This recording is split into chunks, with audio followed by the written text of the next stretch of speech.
traditional Hollywood and actors don't respect us and never really have. The entertainment industry needs the circus clowns to come in and entertain the audience. They use your name, likeness, and content to the end of time.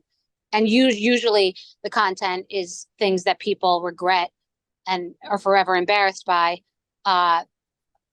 Sandoval Rules would be a good example of that. My divorce being exploited by later being really aired more heavily when it was happening, or Nene Leakes' husband Greg dying, and then they really show those episodes a lot, because what they do is they go back and they really further capitalize by pumping episodes based on people's issues and deaths and addictions and things like that, and it goes on forever. And not only that, they monetize merchandise, they monetize YouTube clips, and the talent is building an intellectual property that they don't own, and they receive nothing from it. So you start off and you sign a crappy deal for a crappy show, no problem, get your paycheck.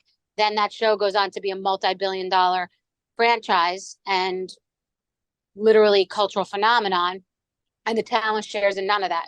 I have 10 terms that I'll be announcing in the next hour. People should receive a back end that's very that they can understand, that doesn't require having to audit a multi-billion-dollar company that's going to claim all these expenses and not give talent part of the gross.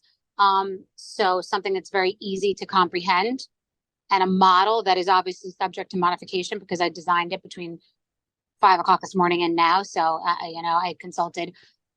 After I wrote it, I showed it to some very powerful people who thought it was great, but there must be blind spots that we will find. This is just a working document.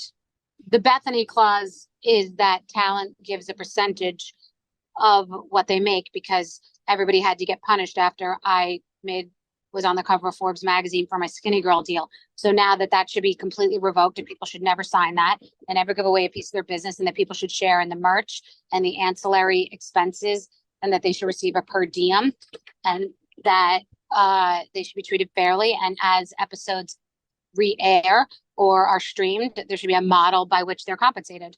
If all boats rise with the tide, if the streamer and the network wins, the people should win.